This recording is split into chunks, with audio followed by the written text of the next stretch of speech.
There's always a better way to do what you're doing right now. So be grateful. Now they're just like, oh my gosh, there's so much more to do, right? And I was like, no, programmatic is where my heart is. Amen.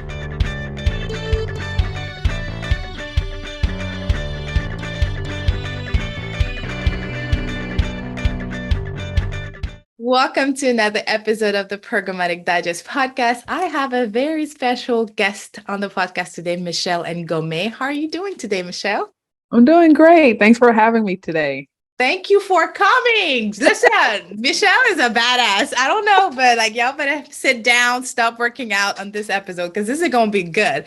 Okay. And here's why. Michelle. You know what? Maybe you should introduce yourself and tell the listeners why they should be excited about this episode. Go ahead. I'm gonna shut up. I'm gonna mute and shut up. Go ahead. I'm going to give this long introduction. That way everyone has time to get their pen, paper, their laptop, open it up because we're going to drop some gems tonight. Okay. Yes. Yes, indeed. No, but Michelle Ngome, based in Houston, Texas. I am an inclusive marketing consultant. I have my business line 25 Consulting. I've been focusing on diversity marketing for the past 4 years, but I've had my company for 8 or 9 years. That's dope. So obviously a lot of evolution. Oh, yes. Within the marketing space. And when I started in 2013, focused on content and social media marketing, I realized that these platforms were going to start doing advertising. And at that time, if we think about our baby boomers, I was targeting baby boomers that have been in business at least for 7 to 10 years because they've already weathered the storm. Yeah. So they're pretty stable, but they had no clue what was going on Facebook. I was like, let me come in here and help you right quick. Okay. So that's how I got that's how I started my business, but I've been doing marketing for 15 years. And then in 2019, I started the nonprofit, the African American Marketing Association, created to galvanize Black marketers in order for them to have the resources and opportunities to grow their career or business. So those are the two things that keep me busy. That's really cool. And so can you talk to us about a little bit more on that mission of the African American Marketing Association? Because it's a community and it's a podcast, right?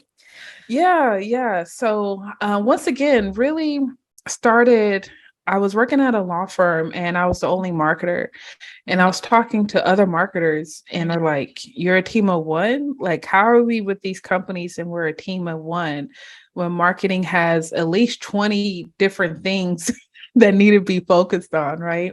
Period, yeah. And so it's like, where are the Black marketers? Mm-hmm. And I would Google and nothing would come up. And I was like, hey, let's get this started. So, started late October, I think October 2018. And then we launched in February 2019. So once again, really to create community. Membership is now free because of COVID. I thought the world was coming to an end. And we all did. Well, we literally turned a year when COVID happened. Wow. So we started February 2019. So that February. Yeah, March is when everything shut down. The US. So memberships was due. Like membership. I was like, yeah. I was like, no, go buy toilet paper. That's funny. Cancel membership. Go buy. So, look how far we come. But so no, it was really about creating community. We were having monthly events on, there's plenty of marketing topics that can be discussed. And I was, providing resources as well. We have a job board, just a resources page, we have a couple of authors, so promoting their books. And then in 2021, we started the Marketing for the Culture podcast. Nice. I've been podcasting since 2015. So it's like, okay, one, very quickly, the podcast was really on the basis of competitor analysis, right? Because there's other marketing associations. So it's like, what can we do to make ourselves different? So started the podcast. Now we can invite experts of all marketing backgrounds to come in, talk about their journey. And I believe, if you learn one thing, that can change everything, Yeah. of getting more money, especially in your business or negotiating better in your career. Yeah. And yeah, so then we flipped the podcast. And then in May, we had our first summit called the Marketing for the Culture Summit in Nice. Atlanta, Georgia. So it's been 3 years. It's been a great journey. Uh-huh. We have about 600 members worldwide. Really? Yeah, so that's one of the benefits of the COVID-19 pandemic. Like the virtual Definitely, world. Yeah. yeah, it definitely accelerated the growth of the organization. Cool. Yeah. It's always good to have a plan, but don't be afraid to pivot. So yeah. Wow, that's such a big jam. Like it's always good to have a plan, but don't be afraid to pivot. I think that's really cool because even in the career, like marketing is so broad, right? And I'm sure that's part of the education you provide. Like marketing is so broad. So my expertise is in programmatic advertising, which is niche to paid advertising, paid media. And I was just on the previous interview when me and the guest agreed that sometimes programmatic people can be very siloed and they forget about the rest, right? Because we have so much technology available that we manage on a day-to-day perspective that we forget about the others. And so with that being said, I think it's really important to always remember that pivoting phase that, and I love to say this on the podcast, so the listeners going to be tired of us, or tired of me rather. But the thing is, like, our jobs do not define us. It's not part of our identity. The skill set we acquire in that jobs may become part of that identity. So if you're in a branch of marketing right now and you're trying to pivot, this is the time. This is the time. And there's no like easy way to do it, unfortunately. Sometimes it feels uncomfortable, it's dirty, it's ugly, but you got to do it. And then sometime also I would say, it feels scary, but that's also why it's important to find a community like what you are building. Like I literally was in that situation where I was like, there's no Black marketers outside of the people I know. It's crazy. And I literally started saying Black marketing things, Black marketing, like something like Asian marketing. I started reaching out to other cultures as well. And so talk to us about, your diversity and inclusive marketing service, because I know you're a speaker, I know you're a consultant. Like if anybody is listening, because we're in the ad world, well, the advertising world, and we don't do it very well. Okay. Now some companies do it very well. I'm not gonna, I'm not gonna generalize here, but we still have a long way to go. One of the main reasons why I started working for myself when I got fired. But I had made that decision in 2019 that no matter what, I was going to work for myself because I was tired of code switching constantly. And the people that are from part of a marginalized group or, that look and sound like me and you, I still remember them because we were so few of us in that place that I was working at the time. So talk to us about, the magic that happens from a day-to-day perspective for you, but also like if anyone is listening, when do they call you? Not why or if. When do they call you? Like let's start with this first question. Man. I got several. Yeah, so much to unpack. Mm-hmm. It's a funny situation where I think when people go to my website and they, call or email me, they're definitely ready to work, right? Nice. Okay. So at that point, they've already identified the problem. They're just trying to find the right person to solve the problem, right? Okay. Or who can solve the problem. Thank God I rank pretty well on Yeah, you Google. do. The first result I came across was you. It was Michelle. I was like, oh. So a little SEO juice. So that definitely helps a lot. Plus, so I rank twice on Google. So I have my personal brand and my company brand. Oh, nice. Okay. And if I'm not mistaken, I'm getting some competition now. But some of the other companies, like at least 3 to 5 other companies in that top 10 are not even based in the US. Oh, wow. No way. Yeah. So, and I don't want to deviate too much, but that speaks to talk about it.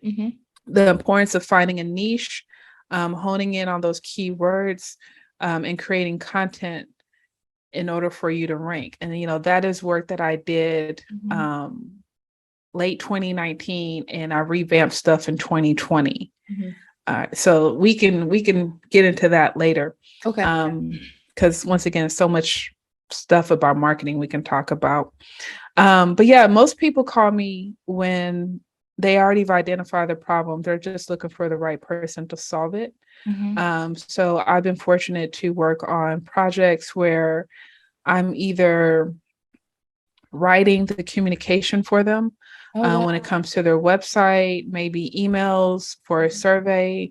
Some people, they are already going to launch a website or revamp their website, but they want to make sure that the images and the content's inclusive. So then I review all of that. I may find the images for them. Yeah, I do a lot of web audits, right? So that can be either before or during the launch. So putting recommendations, also looking at a lot of competitor analysis, like, okay, these are what your competitors are doing, local, regional, national, and even worldwide, depending on the industry.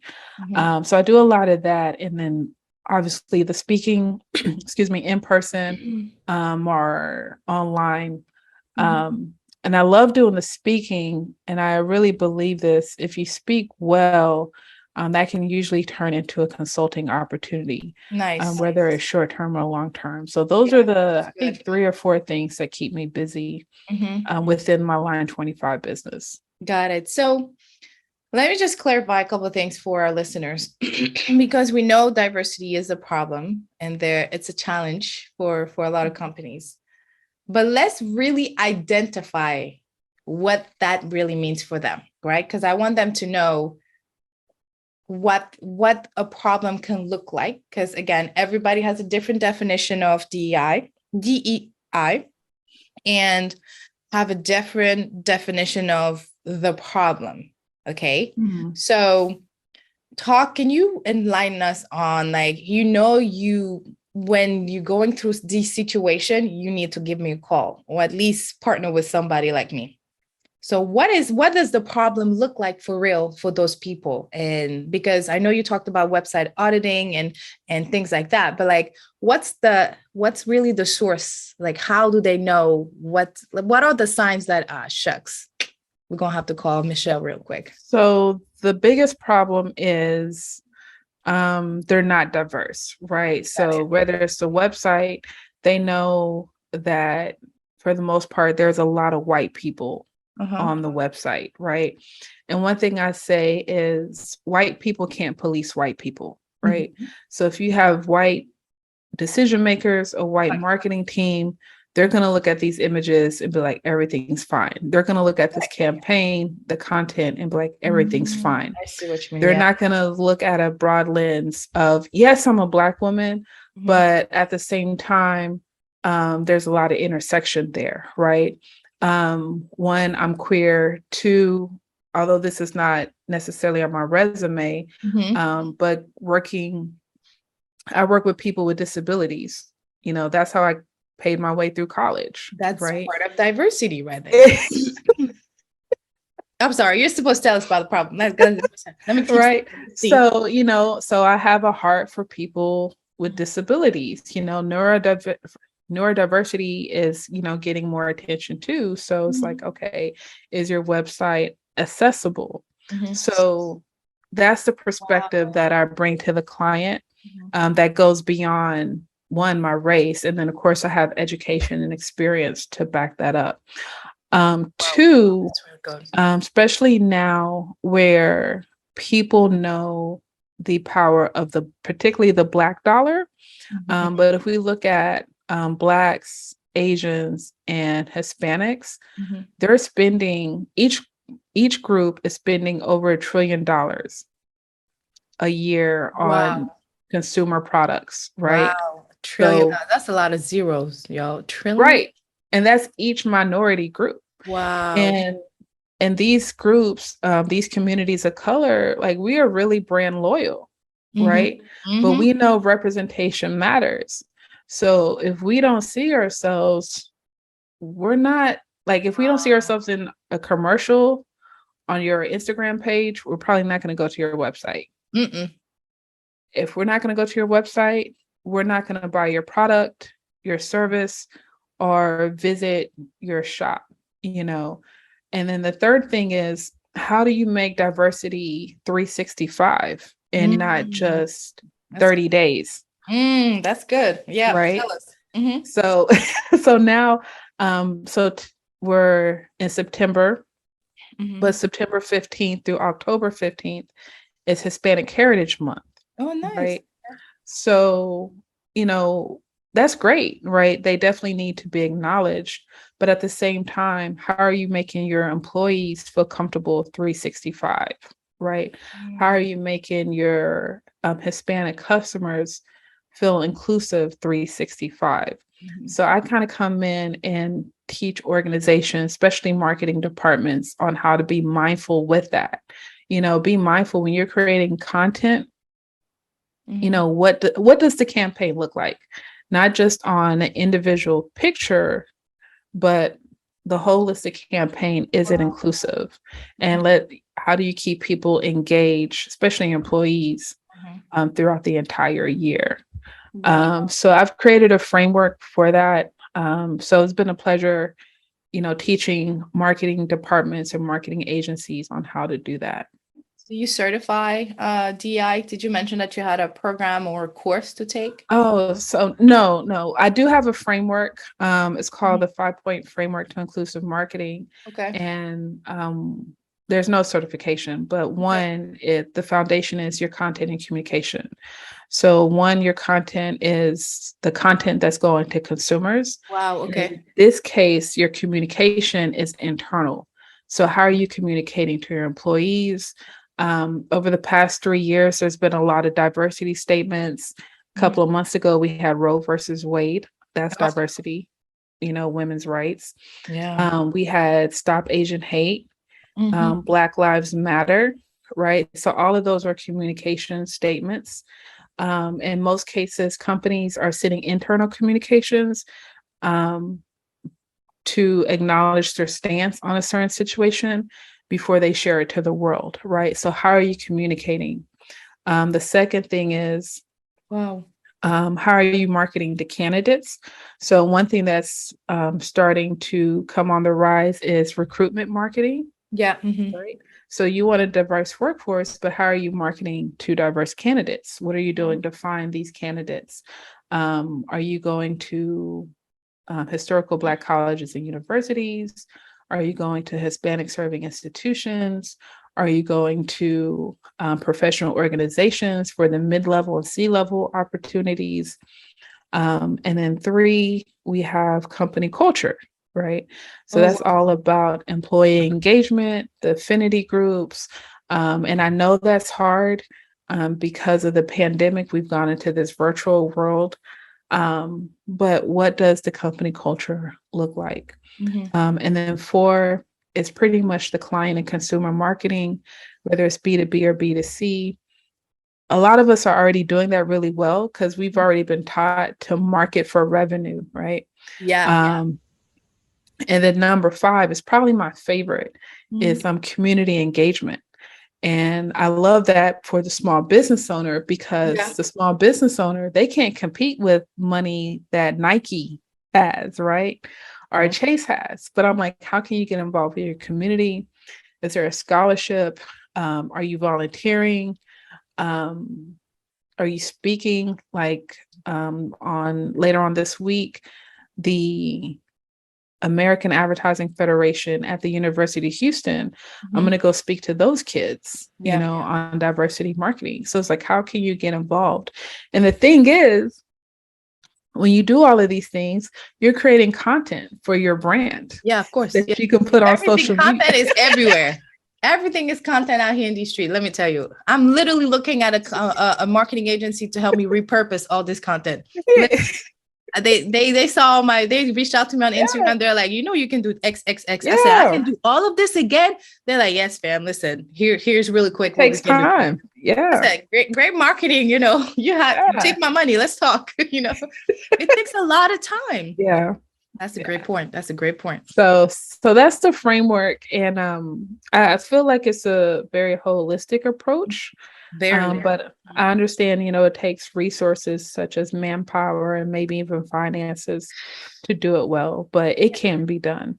I mean, listen, that's why I'm a big fan. I'm a big advocate of hiring consultant like yourself, because like, yeah, I could Google everything you just said and try to do it myself, but who has the time? And if there's something we don't want to do, is DIYing DEI. Okay. You don't want to. That's good. You can look it all up. Okay. It's just like programmatic advertising. I have a course that teaches people with no experience, programmatic advertising, the fundamentals, what you want to know to get started. They can Google it, but they won't know where to start unless somebody specifically said something, right? So there are content out there for all of this information. What we're telling you is that the investment that comes with hiring a consultant that does this, because they're expert like Michelle, is that it's going to be effective and it's going to be efficient. And I'm sorry, sometimes it's about that peace of mind. Okay, let's add that over here. You got to invest in your peace of mind. If I want to work with Michelle, I'm investing in Michelle. She's just going to do it with me and for me. What else? Somebody, you got to learn how to delegate. I think a lot of us in leadership and in marketing and and culturally speaking, we want to do it all because we think, we're super women or we're Superman. We want to do it all. And sometimes doing it all is not even healthy. It's not the way to do it. You have to delegate. You have to hire people that do it just as well as you could have done it. Yeah. Trust them, because that's also show your superpower, being able to recognize somebody's strength and uplifting them and working them and giving them the tools to do what they have to do. Absolutely. I think the biggest thing with DEI work right now is you have to stretch yourself. You really have to think outside the box. And, I always use this example. I'm like, I'm sure there's some 35-year-old white guy that's a CEO who just made $10 million last year, right? And he's on the boat enjoying his life as he should. But what he doesn't realize is he lost 10 million because there's so many communities of color, diverse communities that he didn't even bother to tap into. Yeah. Right. Yeah. And they need his product and service. And it's like, what are you going to do to stretch yourself to get it in front of these diverse audiences? Yeah. Yeah. And I think it makes a good point and sometimes it's hard because like I've had friends and say, because the mission of the podcast was to share knowledge and highlight diversity, whatever that meant. At that time, I didn't even understood the impact of what that meant, but now I do. And sometimes they're like, I don't even know where to start. And sometimes it starts in your personal circle. Like, look around you. How many people looks different, speak different, live from has a different experience than you? If you can relate and, and really y'all look alike and talk the same and all that stuff, maybe you want to expand the reach. I'm not saying that your current circle is a bad one, but it's definitely not a full one if you're not expanding elsewhere and trying to learn, right? And that translates into your work too. As a hiring manager, I can pinpoint when somebody doesn't have a diverse circle from the first moment I talk to them, like, oh, see you, brother. And I tell them straight up, I'm like, I'm not a DI consultant, but I can definitely tell when somebody has limiting beliefs, how it translates into hiring talent, because they hire to train and maybe help them hire that talent. So you gotta expand a little bit. You definitely do. Let's talk about your community, because you mentioned that you have 600 members. That's something we want to celebrate. I commend you. Congratulations. Thank you. What are the fun things that are happening in your community these days? Yeah, we actually have an event on September 29th. Let's talk about it. Yeah. What's going on? Yeah, we're Dragonfly Editorial. We have 2 speakers that are going to speak on creating persuasive proposals. Oh, which that's good. Yeah, I might sign up. 29. Let me write down real quick. What do I have on? Yeah, I'll definitely send you the link. It's going to Yes. be on Eventbrite. And, once again, we have a lot of agency owners Mhm. in the group. And I don't know about you, but, constantly sending out RFPs or deciding which Right. RFP, Yeah. to work on. And, even when I have discovery calls, I still have to send a proposal, Mhm. but I want to make sure it's right. I want Yeah. new business. I want a nice pipeline. So I'm Yeah. really excited. Yeah, I'm really excited about the event. So that's on September 29th. Nice. Um, I think we're working on a social event that's still in the works. We want to do like more online social events just to get to know people. Yeah, like meet and greet or happy hour, Yeah. social hour, like Yeah. they say. Yeah, that would be So we cool. have that. And then we're already planning for our conference next year. So yeah, so it's been an interesting journey. Of course, there's going to be other things that come up. Like we have some partnerships in the works, so we're going to make some Right. announcements Mm-hmm. in the next couple of months. But Mm-hmm. yeah, we're also planning for Marketing for the Culture Summit 2023. That would be in Houston, Texas. Oh, nice. Because this year I was in Atlanta. Correct. So now you're moving it back home to Houston, Texas. Yeah. Yes. Well, we will travel to Texas, okay? Yes. Houston is Yes. beautiful. That's really dope. That's really dope. So if anybody wanted to join the community, what would they do? What would they need to do? Yeah, so if you go to aa-ma.org, you can fill out the membership form. Okay. It's a nice form. It's Mhm. not too long, but make sure you complete it because we do want to know, like, are you a professional, meaning are you in the workplace, or Mhm. do you have your own business? And Mhm. those metrics matter because that's what we're going to share to potential sponsors to get that money to help Mhm. fund the organization. So please fill out the form, complete the form, and then jump in the Facebook group and Mhm. look out for upcoming events that we'll have. Yeah, that's really dope. I'm assuming that are you looking for sponsors? Like what are some sponsorship that you are looking at right now? Like if anybody listening, because I think most of the listeners in this podcast are what we call media traders, media buyers, the Yeah, ones yeah. managing the campaigns, or there's CEO, C-level, literally is 50% CEO and 50% traders and account managers. So if anybody is listening and be like, actually, I would love to sponsor an event that's going to be perfect PR for my company or for my brand. How can they reach out to you, or what would be the perfect sponsor so that you can kind of lay it out if they're this, then give you a call. Yeah. So we have plenty of tiers. So Mhm. ranging from 500, Mhm. 2,000 to Mhm. $50,000, right? Mhm. So obviously 50,000 is the creme de la creme. Right, right. That's the one we Right. want. So That's the one we want to sell. yes. Mhm. Mhm. So, Spotify, iHeart, Comcast, if you're listening. Um, That's funny. So hey, Magnite, yeah, Pubmatic, all of y'all you never listening, know. You never get with know. it. A bank, Yeah. But I do want to say this. Marketing agencies, or they say small business owners, right? It's the Mhm. heartbeat of America. And marketing agencies fall under that, right? So I think we have a nice package for agencies to come in at around the $2,000 mark where they can sponsor a panel. Oh, nice. So obviously we'll say their name before and after the panel. Right, of course. We Yeah. can have an agency owner or a team member speak on the panel, and some other things as far as online promotions, email, Mhm. social, the podcast, things of that nature. So I think that will be the sweet spot for agency owners and small business owners. I'm excited about that. I have a feeling that will go up pretty fast.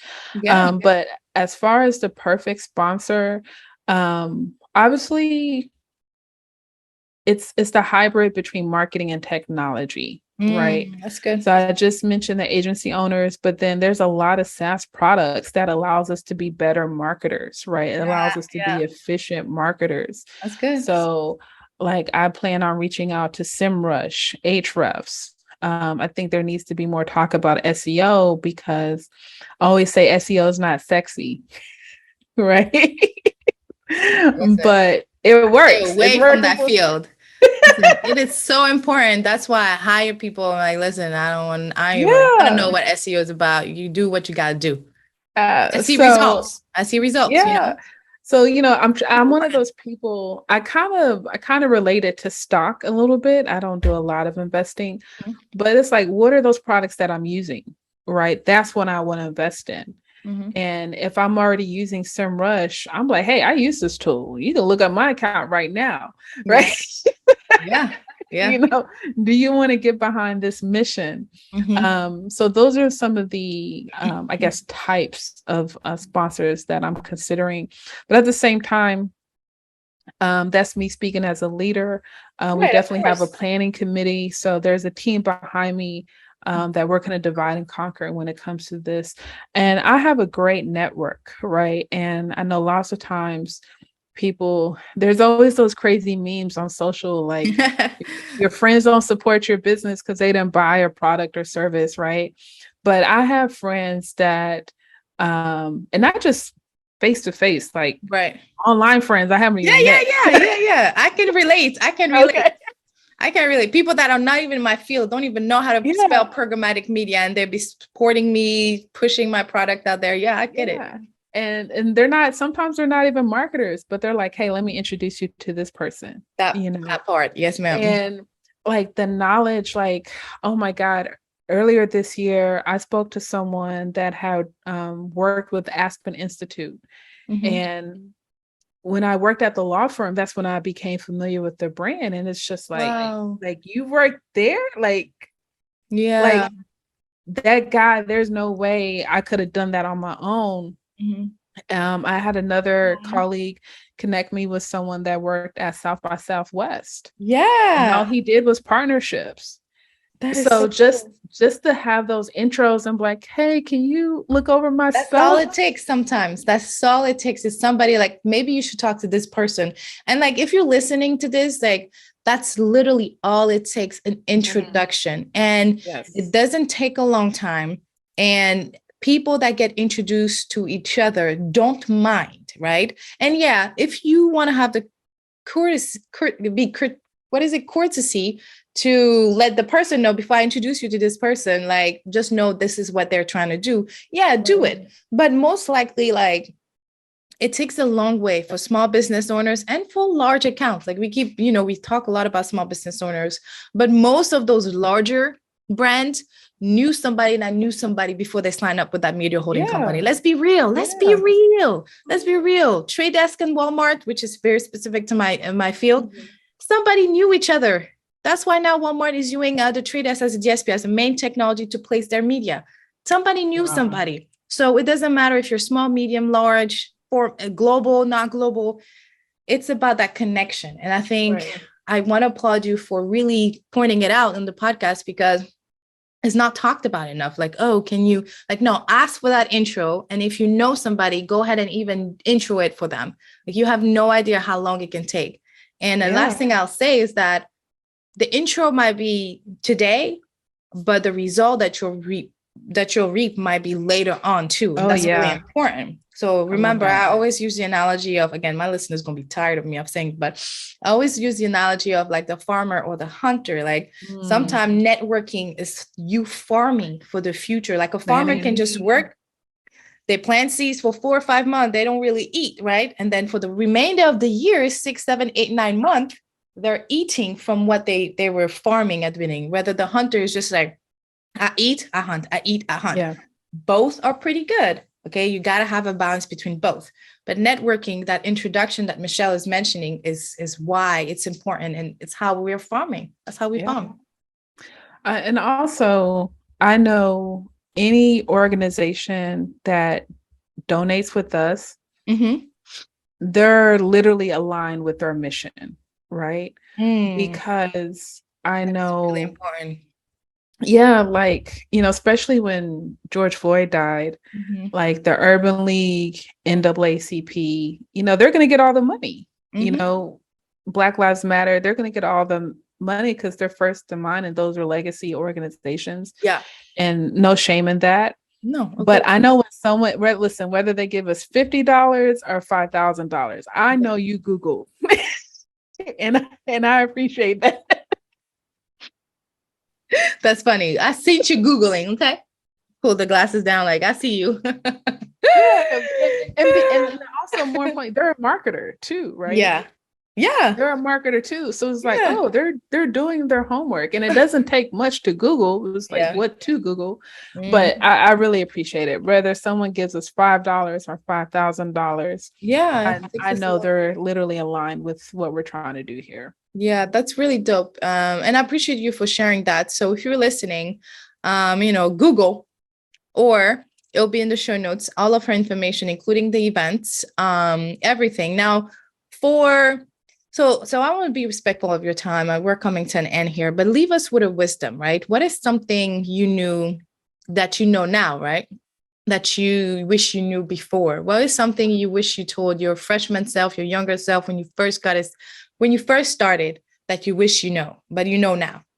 You know what? I have a finance degree and I have a marketing degree. Mm-hmm.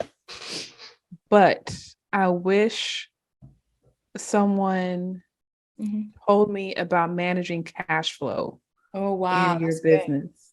Yeah. That's good. Because there's been times at the end of the year, I'm like, wait, why am I owing taxes? Like, where'd this money come from? Yeah. Yeah. Listen, as a business, when you start owing taxes, it means two things. It means you started earning enough to owe those taxes, which is good, right? You're making some profit. But that tax bill is like on another level. It's the ebbs and flows of business, and it's the managing of pretty much income. It's similar to a paycheck, but at least, with the paycheck, you're going to get that every 15 days, 10 to 15 days, right? And with business, depending on your revenue streams, you may or may not know. You could, of course, your forecasting, projection, all that stuff, right? But you just never know. And but if you can really learn all things finance within your business, managing cash flow, and I know that you're like, okay, well, I have a bookkeeper and I have a CPA. That's fine. Definitely have those things in place, but have an understanding of what needs to be done on a regular basis. Because one, it's just important, period. But especially if you're an agency owner, you might want to sell your business. And you don't want to scramble on a quarterly, annual, or at the end of whatever, trying to get your finances together. I know a lot of us were great at what we do.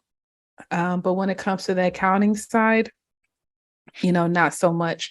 And I wish that was told to me before I started my business. Yeah. There's a lot of things like I realized. So I'm going on 4 years in my business, and I'm realizing like very early on, I think it was early last year when I realized 2.5 years in the business that I know I need to either find a mentor, a business coach, something. And that's when I started looking for entrepreneurship communities for women specifically in business in their early stages. And I'm very glad I made that investment. But it was a scary investment. And that's not something that we teach, that we are being taught.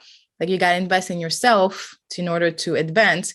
And then everybody says that entrepreneurship is risky, it's scary. But to me, it feels safer than working from a 9 to 5. Like, everybody, sometimes I have conversation with people I should have conversation with, and they're all like, well, being an entrepreneur must be risky. You must be stressed. I'm like, no, I sleep better at night.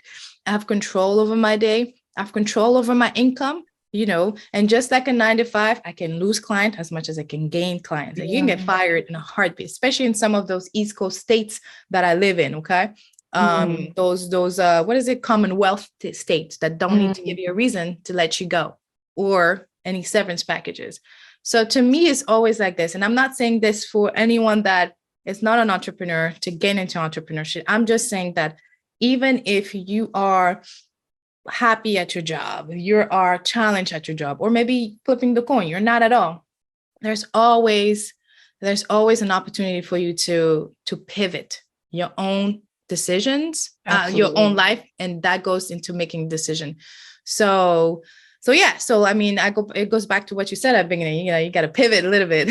When I hear the word pivot, I think about Ross from Friends, You know, that one meme that says pivot there in the stairs. He has a couch like pivot. Yeah, and he keeps saying, which way do I Sometimes you got to go? pivot, and that's Yeah. okay to pivot, you know. But Michelle, thank you so much for dropping by. Oh, One go more for it. thing. One Yeah, more thing. yeah. One more thing. So one, I have to thank you. Oh, thank you. I have to thank you. I know we connected earlier this year through a Facebook group. Mhm. And when I met you, I want to say that was my first time hearing Mhm. programmatic advertising. Uh-huh. Mhm. And I think this was maybe March or April when we Yeah, I want to connected. say it was March and April. Yeah. But because of you and your podcast, your website, all that kind of stuff, I went through that rabbit hole. Mhm. And for our event, I actually played around with some Spotify ads Let's and go. iHeart. Let's go. Ah, yeah. I remember having that conversation too. Come on now. Yeah, we played around with some Spotify ads and Yes. iHeart radio ads. Mhm. And I don't think I would have done that if I didn't come across you. And I think the thing is, it just sounds expensive, right? You just think Yes, yeah. Spotify, like, It's like you radio. can't access it, but actually you can. It was. And um, I know. So with Spotify, we started with $1,000 budget, but Mhm. I had to cut it short down to like less Mhm. than 400 just because other things were becoming Yeah, that's expensive. understandable. Yeah, yeah. And I think iHeart we spend about $1,000 to $1,500. Um, so Spotify, the reach was great, but it was very insightful the day of the event. And it's, just talking to people working the room. It's like, how'd you hear about it? It's like, oh, I heard the ad on the radio. And I'm like, what? It's just like, I mean, Yeah, that it small feels so budget, like great. No, for real. Yeah, it does. It makes a big just to hear difference. that compliment, I was like, oh, it works. It pays for itself, but Hilarious. Yeah, it's the best feeling ever. I can relate. yeah. But no, I just want to say thank you because your work is important. And I know the vocabulary in the industry is always changing and stuff like The that. But because buzzword. of you, I've just been more mindful. And Mhm. when I'm seeing something like, oh, like, okay. It just plugs in together. It comes in together. Yeah. So Oh yeah. I do want to say this also for the event, like Mhm. I spent about fifty Uh-huh. thousand dollar budget on the event. And Mhm. that was my first time having that kind of money. And I was playing with all sorts of things, right? That So is so we did the dope. ads, of course, Instagram and Facebook ads. Right, right. We had bought That's 2 common. billboards. Yeah, I saw the Um, billboard in Atlanta. You tweeted a yeah, picture so of it. I I was like, was yo, just I want to be like, her when I grow up. Like, even though I feel like I'm older than you, but I was like, I'm just trying to be like this. This is another level. That was so dope. but it was fun. It Yeah. was the first time I felt like I did a true marketing campaign, Yeah. you Yeah. know, that wasn't just strictly based off of content and social media. Oh, yeah. Stepping It was outside of your. Hmm. yeah. So me and my team, we had a great time. But yeah, once again, I just want to say thank you for your That's so work dope. because your work led Mhm. to the exposure that allowed me to play and see Mhm. results. Oh, well, thank you so much for sharing on the podcast too. That's really dope. I appreciate you. Yeah. I've been nothing but impressed, but like I said, that's why I've been following you for a while. And I'm so thankful you're on the podcast. And this is not the last time you'll hear from Michelle. She's gonna be back, okay? Because we want to talk about event organizing, coming together for an event for the culture, like you're borrowing your terms, and also community outreach. I feel like that's not something we talk about enough. And even myself, I'm always thinking about how can I give back to that community? Like, again, I work a lot with the big brands in New York, LA and stuff, but like I'm in Raleigh, Durham area. And there's a lot of agencies here. And I just now started like reaching out to them in the last 6 months. So I'm like, how can I make sure I give this around? Like, I want to be more local focused. And I think community outreach is really important. So again, thank you so much for stopping by. If anybody needs to reach out to you, how can they do that? Yes, please visit my website, Michelle Ngome, ngome.com. You can also find me on Instagram, Facebook, and LinkedIn, my first and last name. Perfect. And I'll have all of Michelle's information in the show note of this podcast or on the YouTube videos for your information, and most likely in the newsletter if you sign up to, which remind you, sign up to the newsletter if you haven't yet. So Michelle, thank you so much for dropping by and have a good one. You too.